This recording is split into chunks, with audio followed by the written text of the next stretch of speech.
Nice to see you all, seeing all your kind faces. Nice to meet you. I'm Yaara Lokits, and I'm excited to share this Sunday Sangha with you today. What we are about to, the title of this session is how can we respond with compassion to difficult situations? And before we go and start that talk and practice and Q&A, let's take a few moments to just be with whatever there is right now. So I invite you with eyes open or closed, just for a few moments of presence.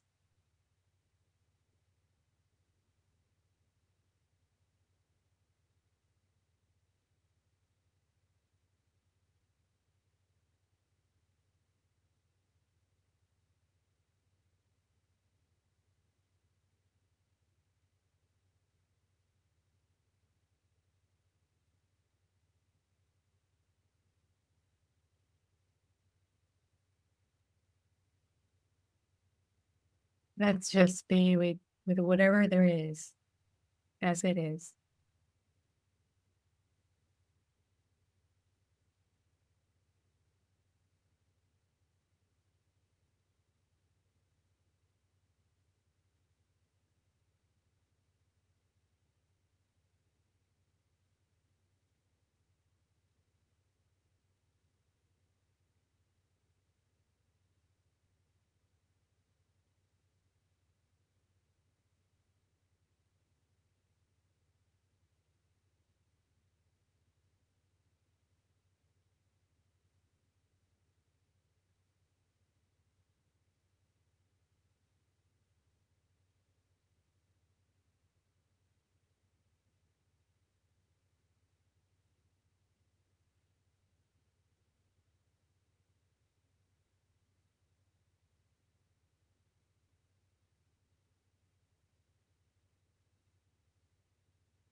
We are merely the observants of everything there is.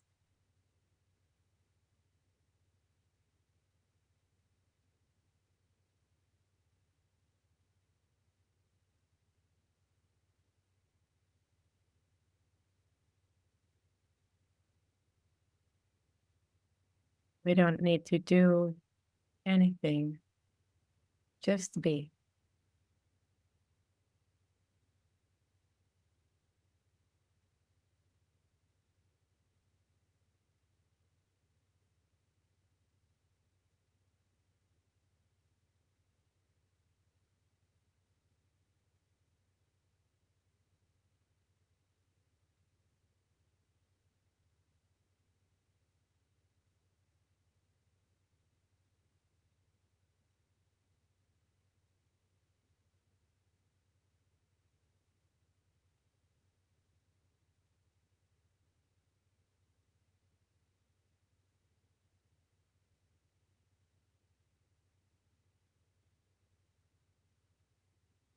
Take a moment to think of one thing that you're grateful for in this very moment.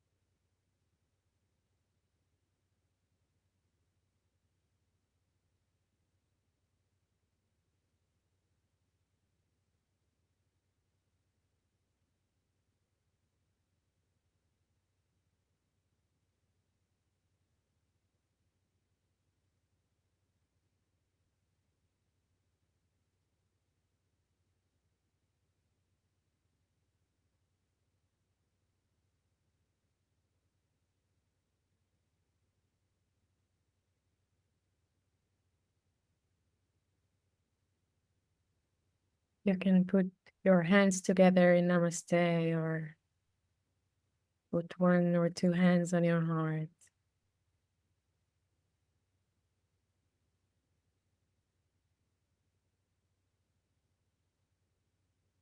and feel that gratitude.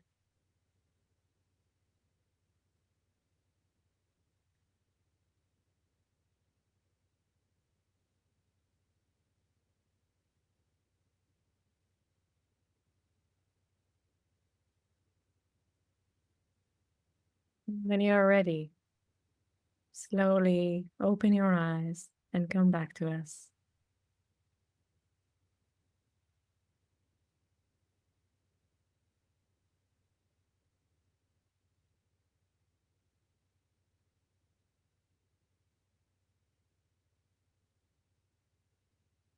Thank you all. I truly believe that the silence is there within us. It sits in the background of our minds and of our heart mind and sits there with the compassion and just waits for us to come closer. And each time we do that, we come closer to ourselves, we come closer to our presence, and we're able to share that presence a bit more with ourselves and with others. And every time we practice this compassion, gratitude, presence with whatever there is, we are practicing not only in terms of meditation, but actually practicing the ability of the mind to go back to those places in our daily lives. And this ability to me is something that really changed my mind dramatically. And I'm not a dramatic person, but throughout the years, I began I've had quite a difficult childhood, and criticism was one thing I experienced more than everything, more than anything else. And the lack of support was really felt. And from that experience, I had to, or I always say that I was lucky enough to suffer at a young age. So now I'm able to share this compassion that I was taught, and I'm able and really privileged to share with others. And so the title today is Compassion in Difficult Times. And sometimes what happens is that when we are experiencing difficult times, either in, a collective difficult times or personal difficult times, what happens is that our perspective narrows down. We know it when we feel pain, either emotional or physical pain. We know that the mind only think of the source of the pain. If I have a pain on my right hand, all of a sudden there is no left hand and the rest of the body just disappears. I only feel and notice the experiences of pain that I'm enduring. And meditation and mindfulness and presence allows us, along with compassion, to see that and experience that, of course, there are pains in our lives, in our societies, either personal or, larger than us. But we can always look at the glass and see it is always also half full, but also half empty. We shouldn't just wish to see the only half full glass, because that means that we don't see the full reality as it is. So we want to see that there might be pain in my right hand, but also remember and experiencing that there's a whole deeper experience that there is, that we have things to be thankful for, even when we experience pain and difficult times. So I want to talk a little bit about the suffering. And I noticed that actually one phrase that I really like is that of Jack Kornfield, I believe, that says that if your compassion does not include yourself, it is not full or whole. And within that sentence, I see that there is this greater understanding that we sometimes find it easier to share compassion with others and lack the ability to share compassion with ourselves. And sometimes this wish for to ease the pain of others is such a burden that we're not able to actually do anything. And in those situations, in difficult times like that, sometimes what we experience, it might seem like compassion, but if we really look at it, if we really, um, with curiosity, we might notice that instead of compassion, we're feeling pitiness. And we might, if it within our own lives, we might feel comfort or just things that are feeling as if it's easier to just hold the pain of ourselves or others. But at the same time, we understand that compassion is not just pitiness, because pitiness just brings more suffering to our lives. And pitiness does not allow us to take action towards ourselves, towards others. It's just sitting on the fence looking and saying, well, there is suffering. I feel the pain and there is suffering inside of me or out in the world, and there is suffering. And repeating that over and over again doesn't cure, doesn't bring compassion, doesn't bring ease to the lives of anyone. It just brings more suffering. So, in order to deal with this complexity, first we would like to ask, is what I'm feeling pitiness or compassion? And to answer it, I would say that we know the difference, all of us, because compassion is such a beautiful movement when love meets pain. So it really doesn't matter where it comes from. When love meets pain, when we recognize pain and we feel it, and we channel love to that feeling, this channeling will allow us to take action. Because instead of despair and the feeling and stress and the feeling that we don't have anything to do about a situation which bitterness brings to our lives, compassion takes us to an action. And we might think, okay, but there are so many things to fix. There are so many things that are painful within our lives, within the lives of others. I want to change so much, and things are not so easily changing.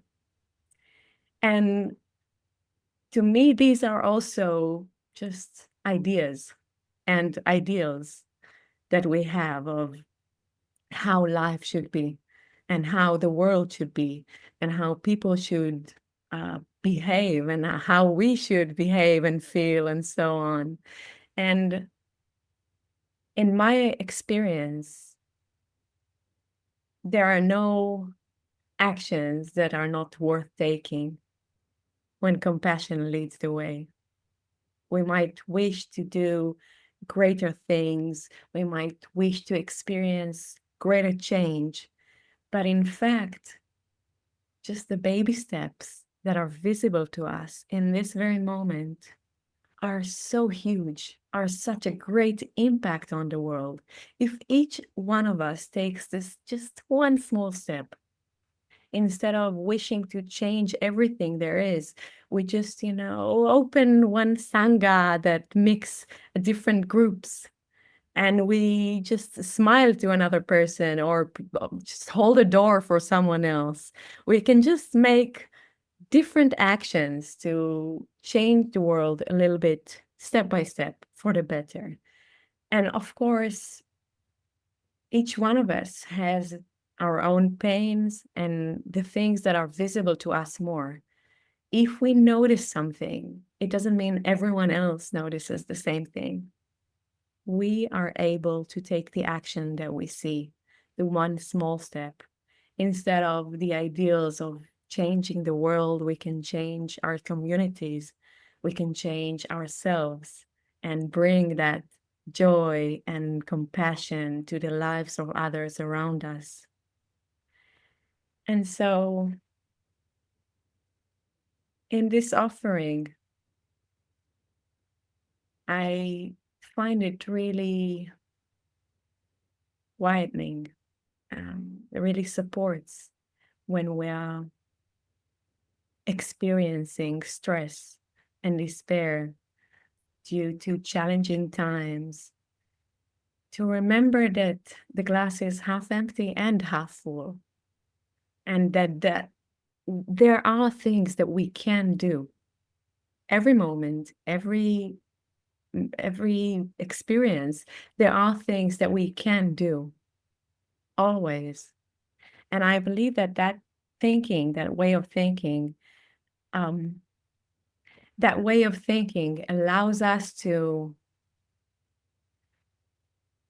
lower the levels of our stress, lower the levels of our despair, because stress arises when we are experiencing things that, in the Buddhist tradition, either we want something that there isn't, or we don't want something that there is. And when we understand that we have the power to just do something about it, that we can take action, we can notice that the stress levels are not as high, because we don't feel like it's overwhelming. It's not bigger than us to make a small change. It's just one thing that we can do every day, just one step at a time. And so I find compassion to be a real cure, because it is first mending our hearts within us. And then this is such a great power, the power of love meets pain, that it is necessarily going out. There is no other way. It is movement instead of just an inside sensation. And of course, it is always easier to practice compassion in theory, practicing metta and just sitting and wishing everyone to be well and feel well. And sometimes it takes just a little bit more to take that action. But there we may find a gap, because the mind will tell us we need to take a big action. We need to change greatly. And when we think that way, it might feel overwhelming and might bring us to not doing anything. And again, feeling more stress, and leading us to just reading online or wherever there is about the pain of others and suffering in the world. And it exists. It is true. But we can do one thing at a time, every step of the way. And so compassion is not pettiness. And I find the three things, of course, that the Dharma really helps us see, that supports this way of thinking with compassion.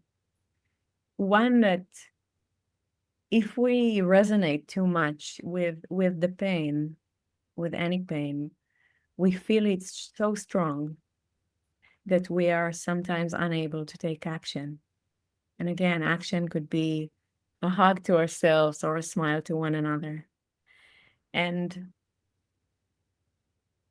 the sensation of I am not the pain, we are not the pain. These are just clouds in the sky that we can see. Look at those clouds and say, well, now the clouds are darker.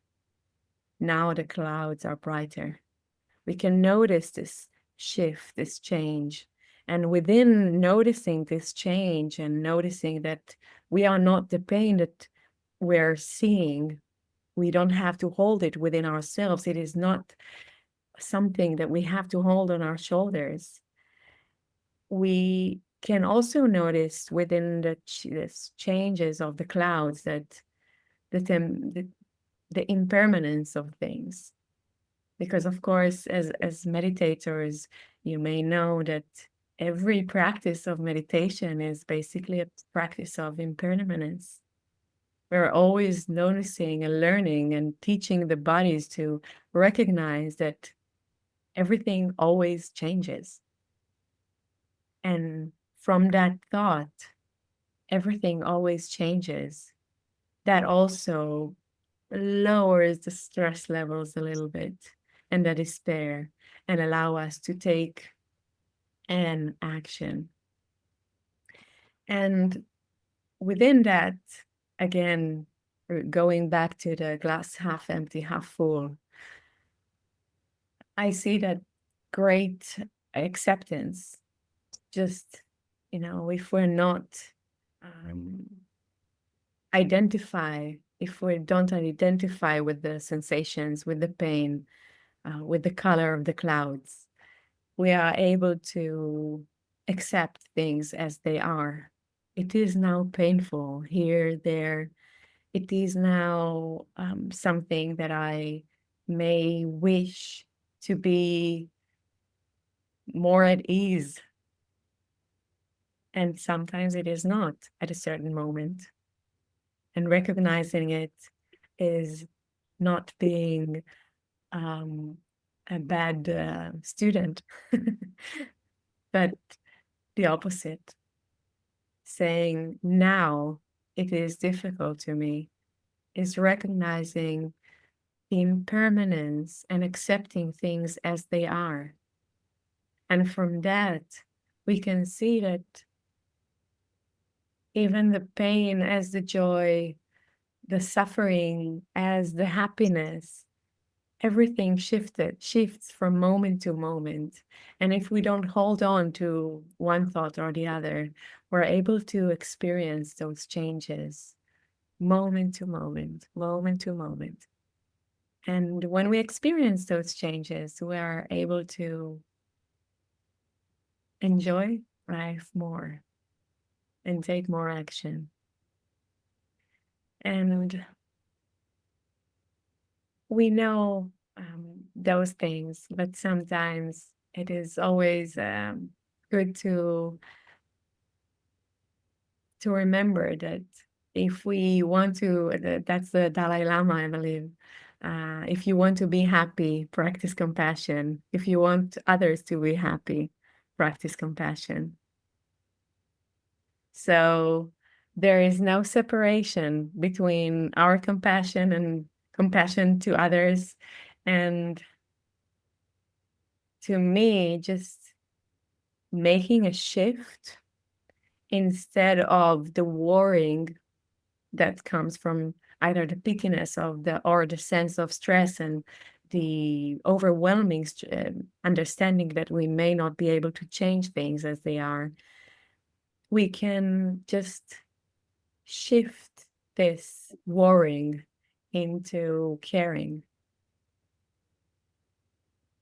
into instead of, oh, what happens with others, we can just wish them to feel better, to change this way of thinking, and let the heart mind lead us, because that's the compassion leading us throughout the way.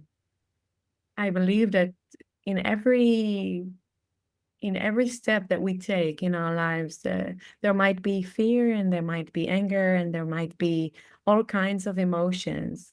And we can take the action of comfort or fear or anything else. And we can always also choose the one that may be more scary, but still we know within our hearts that is compassion that is taking us there. Um, so I invite you to just think right now of just an action, a small one, maybe a personal one or a collective one or within your community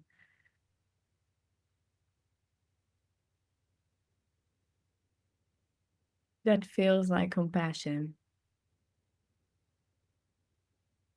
that feels like the heart mind is leading you there.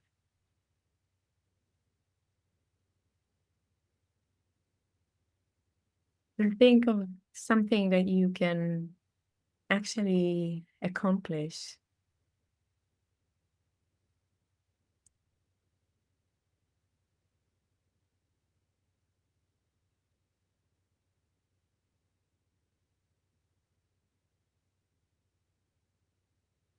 And also try to think of the specifics, how and where and when.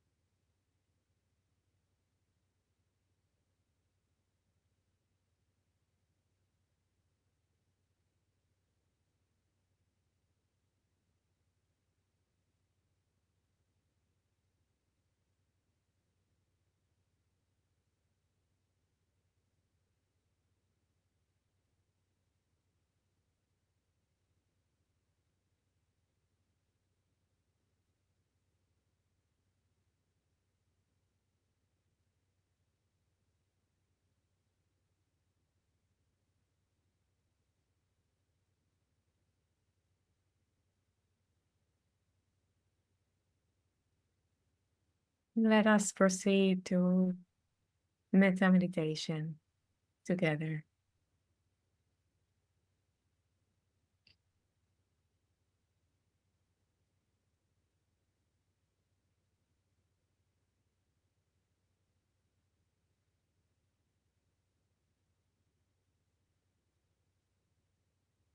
With our eyes open or closed, whatever supports us right now.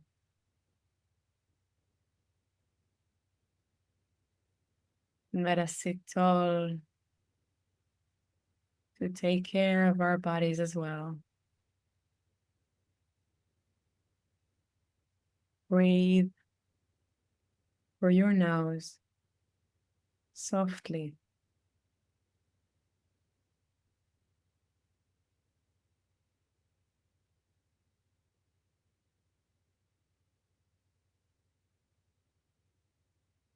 And for a few moments, let's just let things come and go.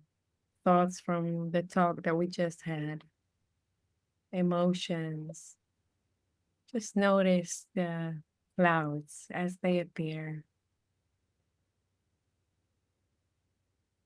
and shift.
Understanding that the thoughts, the emotions, the sensations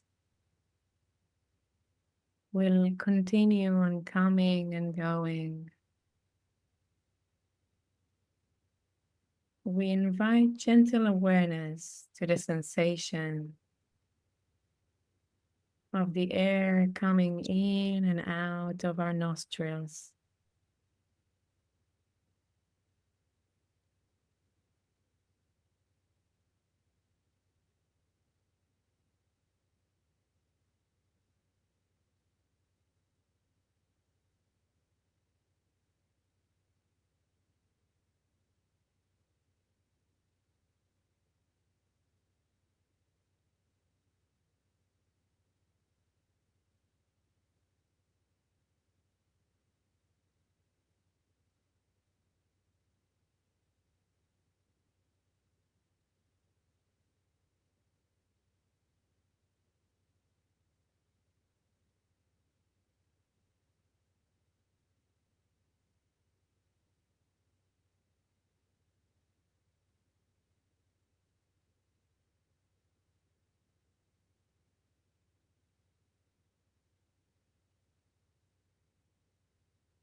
Even if we focus for just one moment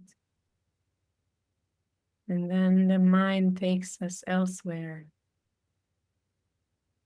we bring back our attention gently to the sensations of the air going slowly in and out of our nostrils.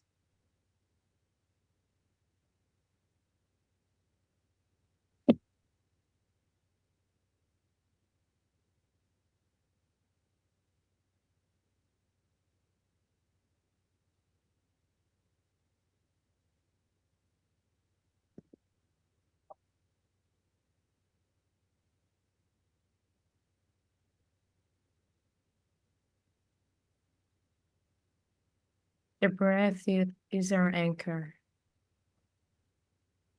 Throughout the meditation, we can always go back to the sensations of the breath.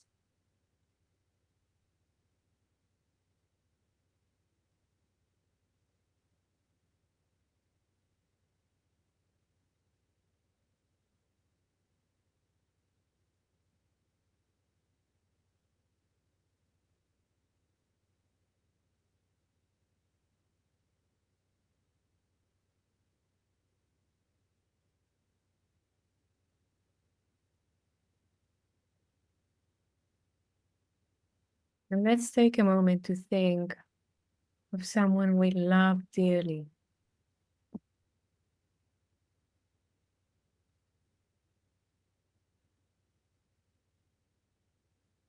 That thinking about them fills our bodies and heart with love.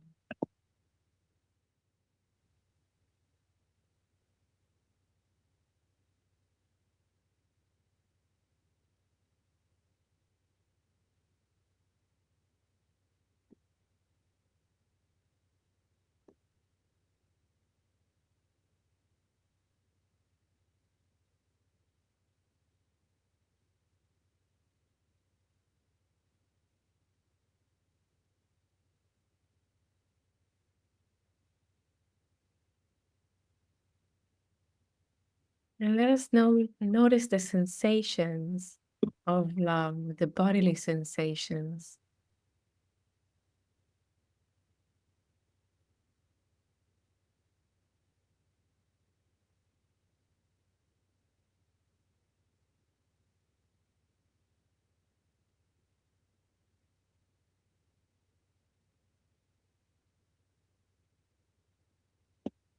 Where and what can we notice that changes throughout the bodies, our bodies, when we think about a loved one?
And sometimes in life,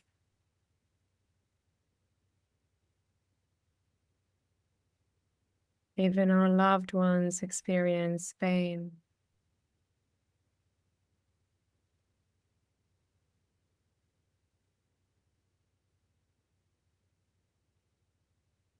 And let's think about a time now or in the past when our loved one experienced pain.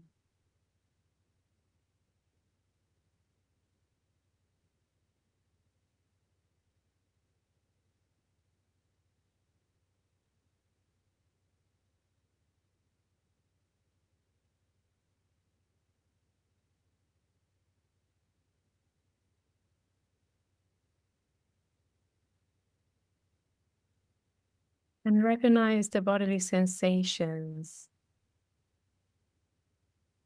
shift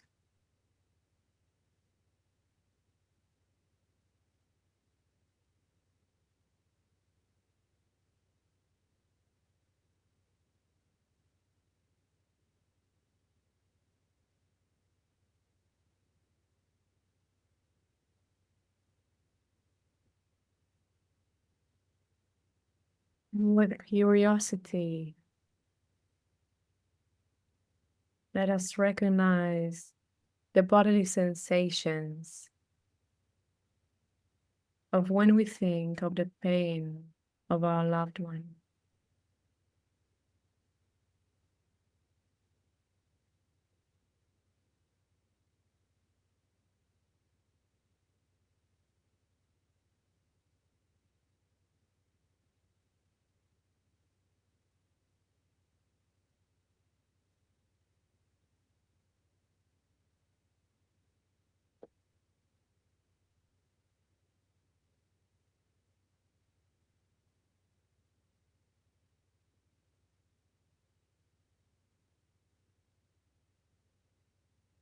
Both love and pain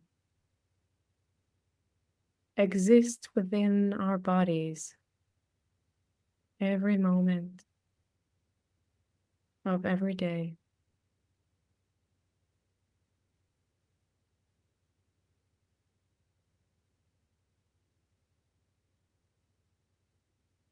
Let us remember once again the sensation of love that we have for our loved ones.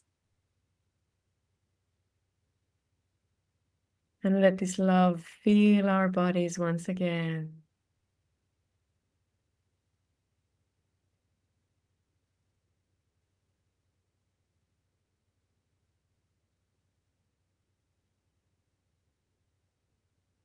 And let's feel as if this great love goes all the way from us, all the way to our loved one.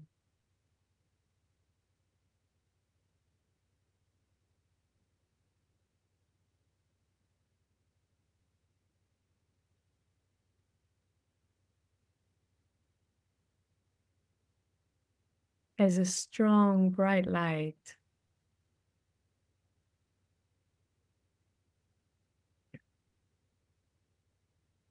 It nurtures our loved one.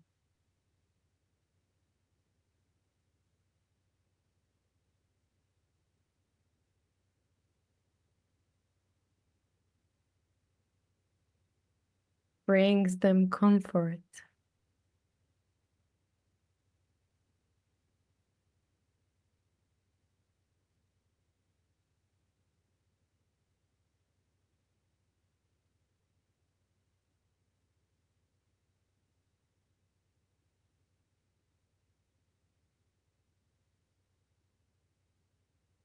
Eases their pain.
Then we may put our hands on our hearts or in Namaste.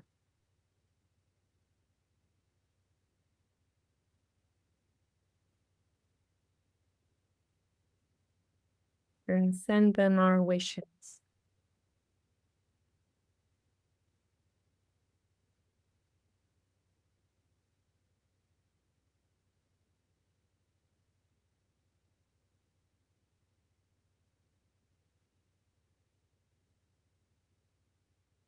May you be happy.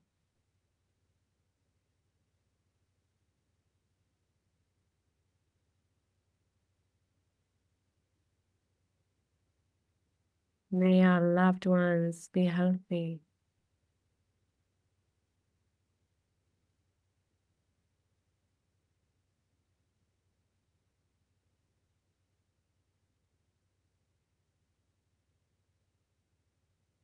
May they know joy and compassion.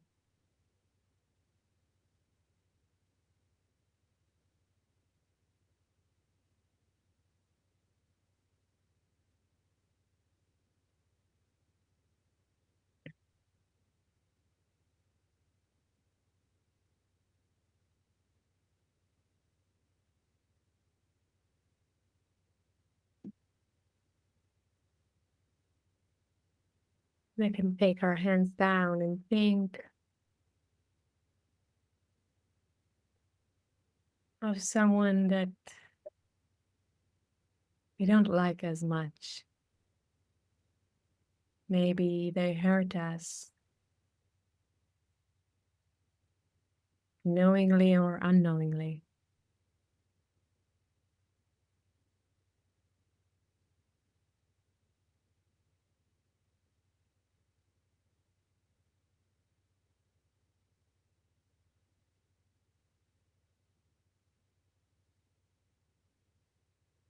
And while we think of that person,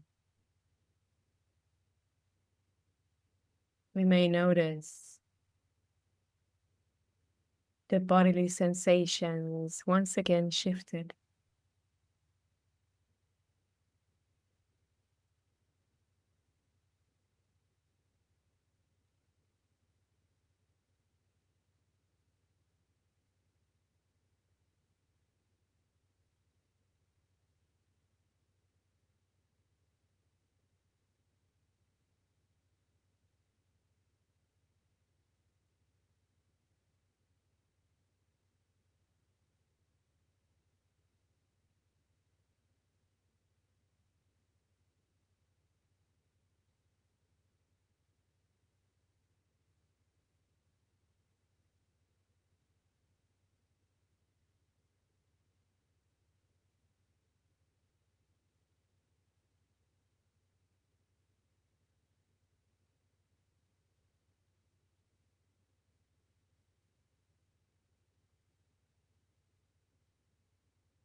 Let us remember that just as our loved ones,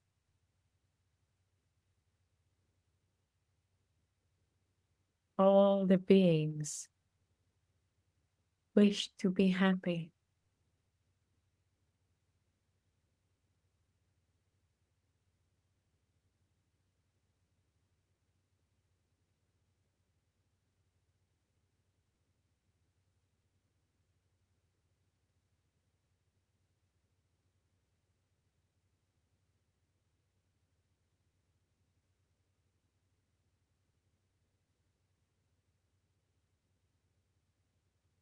Let's try to remember the sensations of love that we have for our loved ones.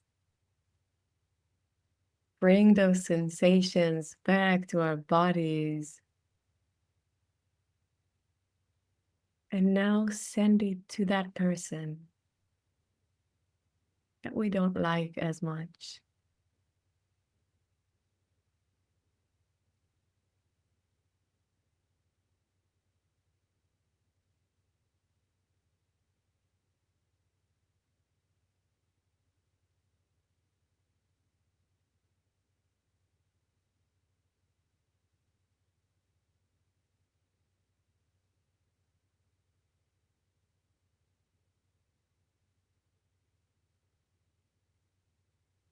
because they too are suffering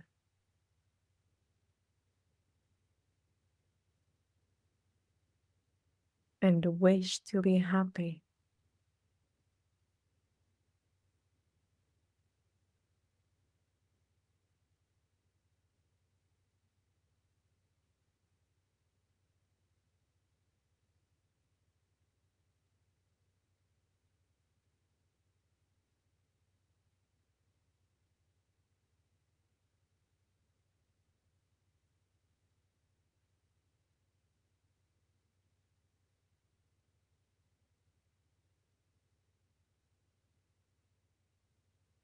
And we can wish them too.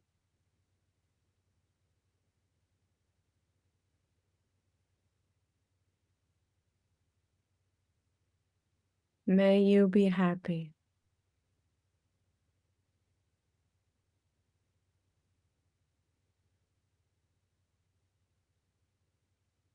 May you be healthy.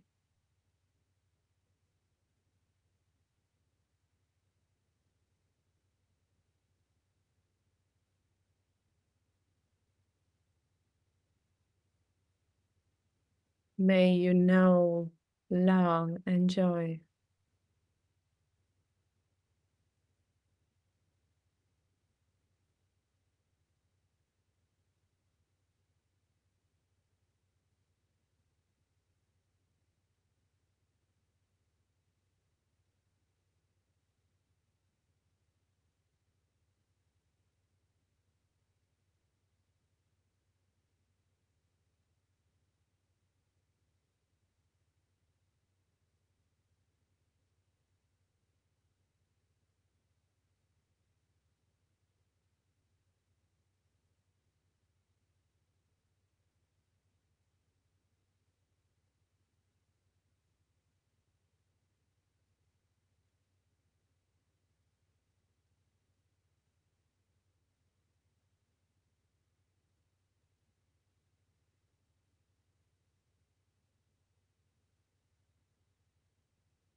Let's take a moment to think of ourselves.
You may notice again the bodily sensations shift.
Let's fill ourselves again with love. And now direct this love inwardly.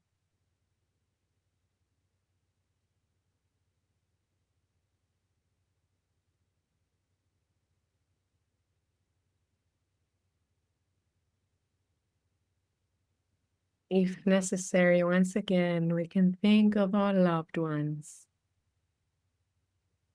Invite that loving sensation back to our bodies.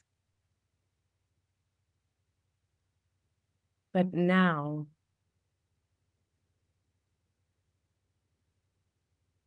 channel that love to yourself.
As all other beings,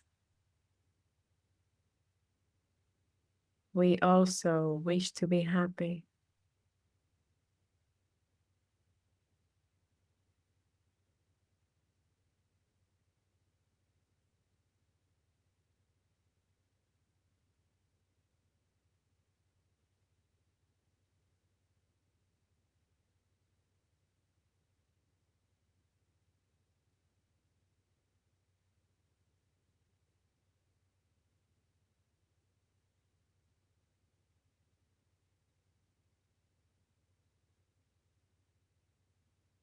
Then let us bring our hands together once more in Namaste or on our hearts.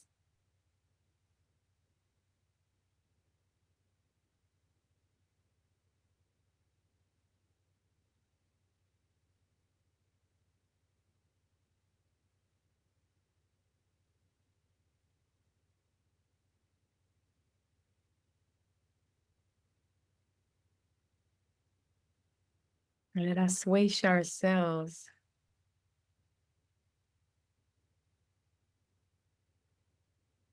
may I be happy.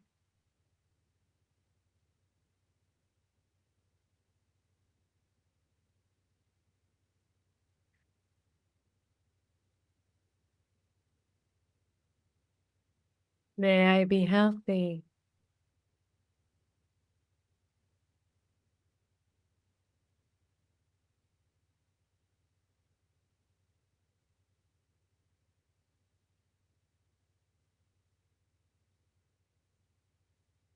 May I know, deeply know love,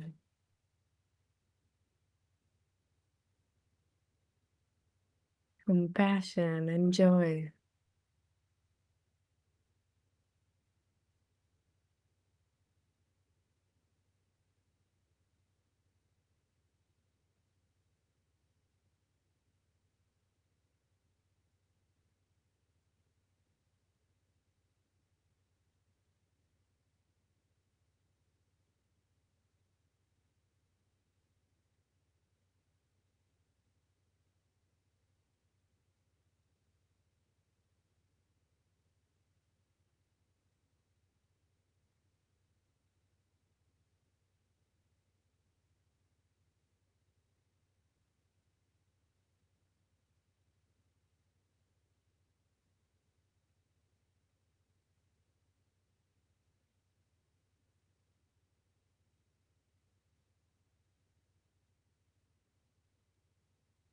For the last time now, let's wish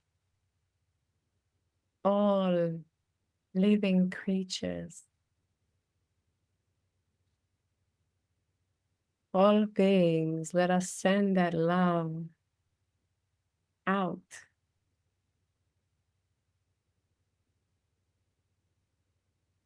to the beings around us or ones that are near or far, big or small,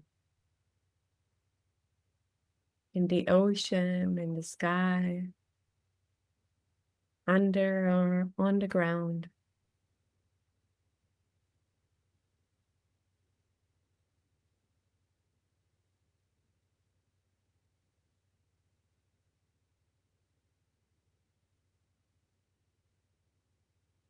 May all beings be happy.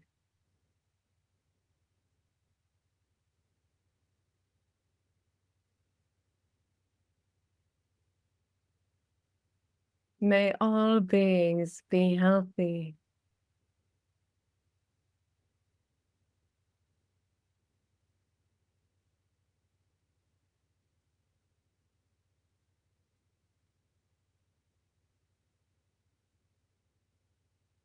May all beings know love and joy.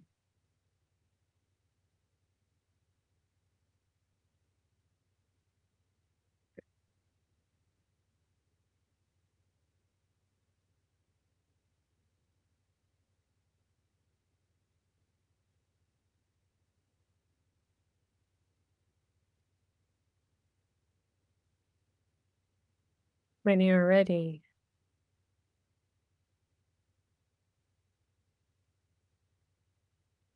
come back to us and open your eyes.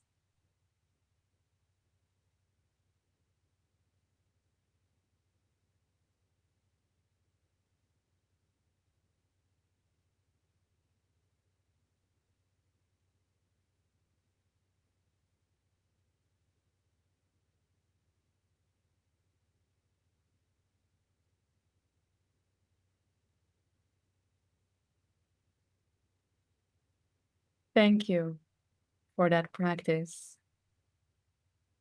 And before we move forward to the Q&A, I just want to ask you to just look around the people that you can see in the gallery view. If you can open your cameras, if you feel comfortable, just look around and notice and that we all shared this experience, this practice right now. As we share so many things on our daily lives, knowingly or unknowingly, we are experiencing things together and such beautiful faces and people. And we are experiencing this too together. Thank you.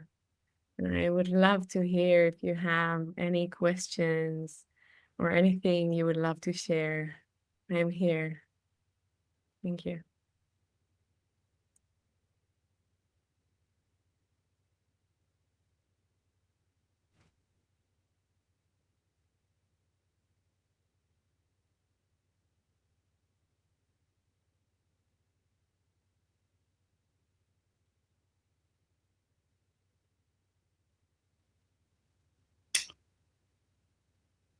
Okay, Samantha, you can open up your mic. Hello, can you Hi. hear me? Yes. Perfect. Well, first of all, thank you very much for the session. It's my first time doing something like that, and it's the first time that I'm discovering Buddhist practice. So that was a very nice introduction. So thank you very much for it. And everything that you said about compassion made me think a lot because I don't know, I had my own definition of compassion and then you brought yours, and I'm trying to find some nuances so I can really understand the meaning of it. So when I was thinking of the meaning of compassion, at some point you were saying something like it's where love meets with pain. And then I was thinking about how, from what I know so far of Buddhism, you have to let go of the pain.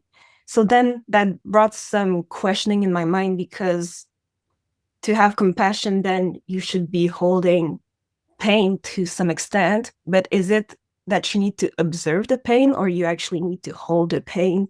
And I'm confused because I thought there was about letting go of the suffering. So if you have anything to tell me to help me know the difference. Yes, of course. Great question, Samantha. Um, so yes, love meets pain means that there is pain within our lives. Dukkha, the suffering, is part of our life, right? Where I don't think there is someone who never experienced any kind of pain here or elsewhere. And so we shouldn't hold on to the pain, but it exists within our lives. So we have the ability to just observe pain as it is. As we came back in the practice, for example, even thinking of someone that we don't like as much, or thinking of the pain of our loved ones, we can go back to the bodily sensations. This is a one way to just observe pain, but not hold on to it. Mhm. Okay, yeah, I do understand. And I understand the value of observing that pain, because without the pain, you can't really understand the true meaning of love. And that brings me to what I was thinking during my meditation, because I was thinking of the people that I really deeply love, but I realized I didn't really understand how I loved them until I was thinking of someone I didn't love as much. And then when I came back to the love I had first, I was like, oh, that was love. I just didn't realize it was really love because I took it for granted, I guess. So yeah, anyways, that was my observation. Mm-hmm. Thank you. Beautiful observation. And noticing the love that we hold for our loved ones also can always develop love for everyone else.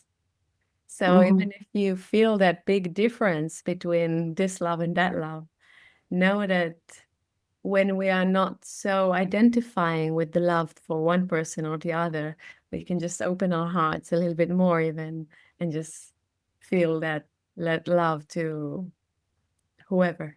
Mm-hmm. Of course, it's our loved ones, there is no competition, but it is possible to share that love. Yeah, true. Yes. Cool. All right. Thank you.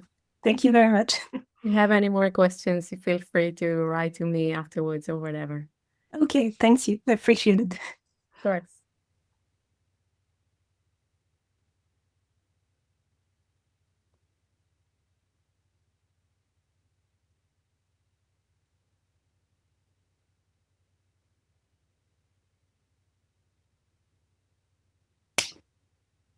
Yes, Leslie, go ahead. Mute yourself. Hi. Thank you so much. That was a lovely meditation. I want to ask a difficult question, and that is, what does compassion look like when you cannot act? I Again, myself am. What does compassion look like without action? If you are somebody like myself, I am a senior person and I'm disabled. I can't take a lot of action. Um, and I live in a senior community and with a lot of seniors and disabled people. And in the past, I've been able to be of help and of service in my community.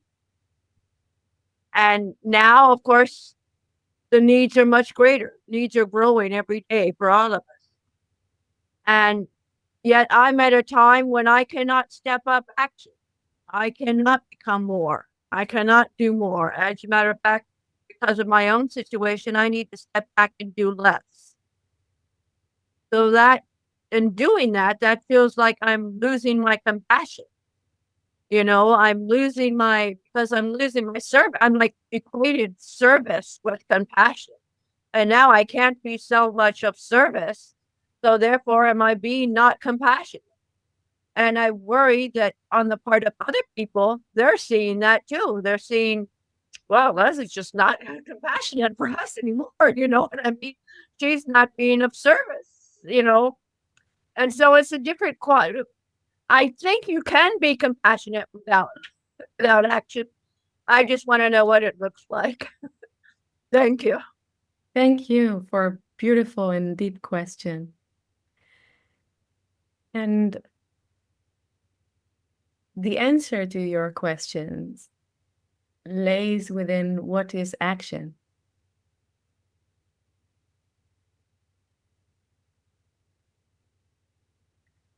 Action that you may know from your future, your past doings was a physical one. It was the act of maybe going to someone and paint their house or bring them flowers. And there are endless ways that compassion can be shown within our daily lives. Actually, just last week, I lost my grandfather, and I was in an elderly home with my grandmother. And just this lady just saw us crying, and she came to us, just took 2 steps and brought tissues. This is such a great act of compassion, and it doesn't take much to do physically. And an act of compassion can be one of just calling a friend who is in need, or just calling to ask someone, how are you feeling today?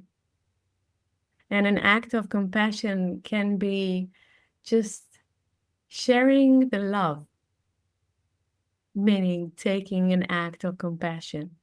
And sometimes when we don't see a visible action, we can always just sit and practice metta and send that love. That is also an act of compassion.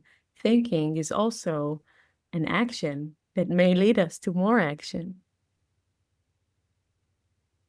So, to answer your question, I am sure, especially because you asked that question, that you have so much compassion within you and so much care. And I see the nodding around here. There is no doubt about it. The fact that you care so much and you feel like you used to help more physically, and now you're unable to do so, doesn't mean that you're not compassionate. It just means that you will find the ways that you can share your compassion, your great compassion, with others now as well. Thank you so much. Thank you.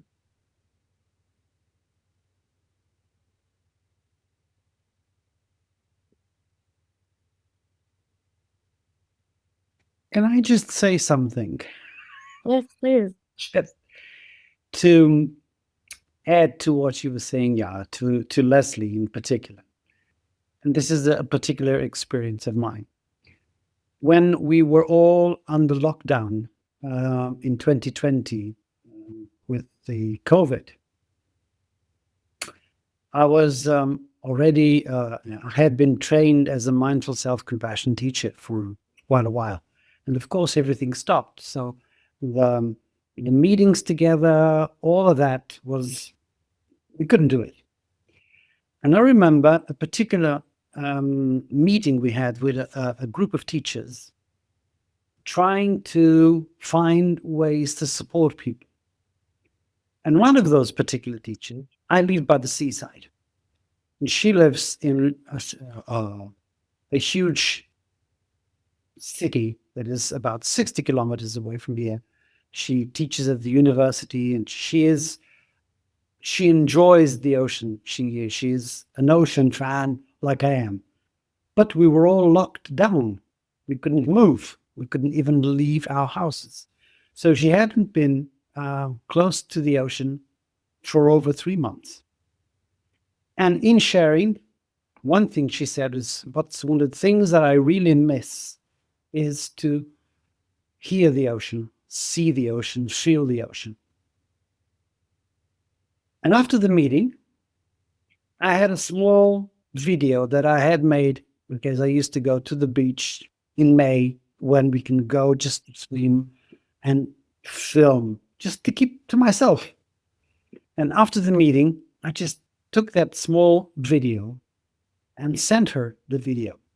Because I don't know what this is going to do, but I mean, she spoke so much about the ocean that it felt like I could share something that I can still go out and see. You know, she replied to me an hour later. She saw the movie and said, that was one of the most generous things I've experienced in the last times.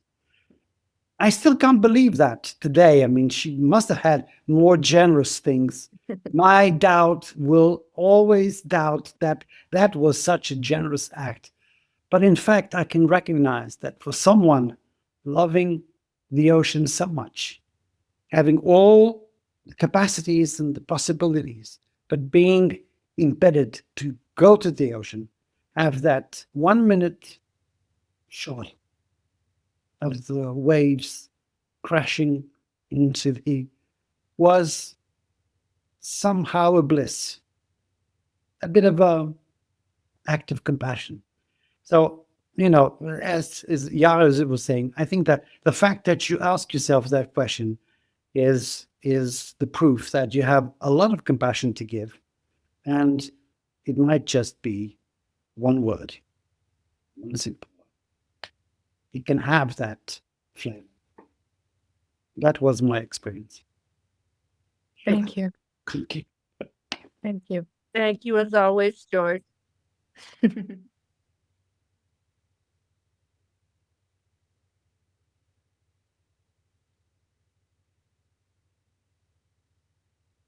Anyone else wishes to ask or share?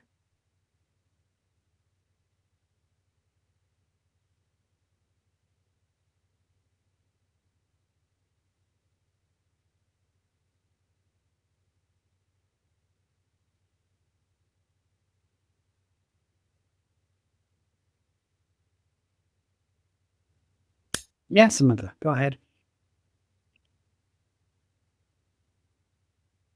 You're muted. Sorry about that. Okay. So now I was thinking again about the subject of compassion. Do you have or do you perceive compassion and empathy differently, or for you it's the same thing? Or if you have anything to say about it? Yes. Again, great question. To me, there is a difference between empathy and compassion. And there is a nice story about just if we look at someone who is just there is a rock burdening him, okay? And compassion would do something else than empathy and pity. So if we see someone suffering, for example, under this rock, pity would just stand aside and say, oh, he's suffering, he's enduring so much pain. Empathy would just look at that person and say, oh, I feel you. I see your pain. And compassion would ask, how can I help that person? How can I ease the pain of that person? Is there a way I can do that? And sometimes with pitiness and empathy, we go under the rock with someone. And compassion doesn't take you under the rock. It helps you just support them and helps you find a way to support yourself or others. Just find a way out of the rock. Mhm. That's a good answer. I'll think of it. Thank you. Thank you.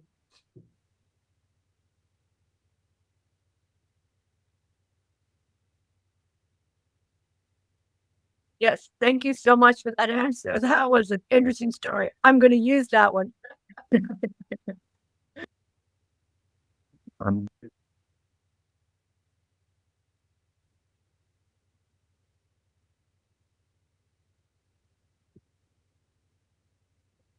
Hello, I'd like to ask a question. Yes, please. Yes, my background, I don't know how that showed up. I'm just learning how to use this. But one time, I had a regret that I had about a relationship that was very wonderful, but I left it, and I always had a regret about that. And you were talking about what to do about suffering. Do you try to just look at it, understand it, or whatever? But I was at a retreat years ago with Thich Nhat Hanh, and this feeling of regret and also gratitude and regret at the same time. And so I hadn't really dealt with it, and so I decided just to let it. I stayed there an extra day later. I just let it wash over me. Just let it feel it completely, and it seemed to help just to let it all out and to really feel the feelings that I had, as opposed to just bypassing them and moving on with my life, a busy life. And so I wonder what you thought about that, about actually letting the feeling of the suffering that you have or the what you're carrying really kind of wash over you and let it kind of just feel it completely. What are your thoughts on that? Thank you. Thank you. Um, when we try not to feel something, do you think that we can actually not feel it? If we don't think about it, if we do other things, if we try to think about other things or suppress, does that feeling go away? It can linger inside you, I think. It may not be in the forefront of your mind or emotions, but whenever I would talk about it, I would feel that emotion and it would still be there for years and years. It was always there, you know. But yeah, No. That is exactly your answer. When we don't give space, meaning that we don't feel free to feel, we don't allow ourselves to feel something, doesn't matter what sensation, we are in a state of fighting with ourselves. And usually when it happens, it doesn't come to conclusion until we accept that we are feeling this sensation, that we exactly. are seeing that now the cloud is darker. And sometimes um, just the giving space of for that emotion is just crying or expressing it in any way possible. And sometimes we may feel in life that we experience the same pain over and over again, but instead, this is a teacher that we haven't listened carefully enough to to hear the lesson that there is still to be learned. And I truly believe that suffering, such as regret, such as any other emotional pain, are our greatest teachers, because we it is very hard for us to learn a lesson without suffering a little. It's Because very then we're looking for the answers. Then we're looking for the answers within ourselves.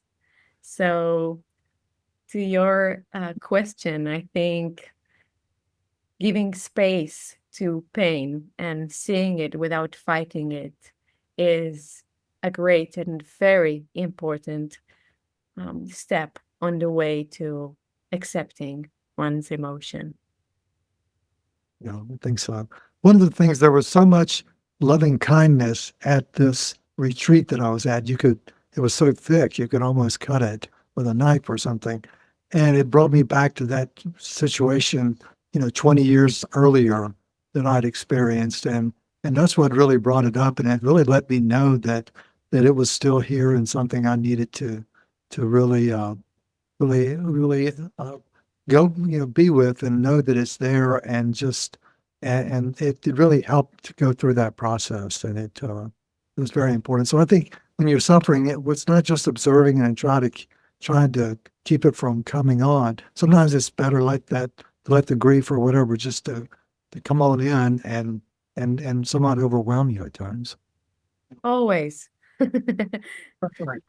Thank you. Thank you much. Appreciate it. Thank you.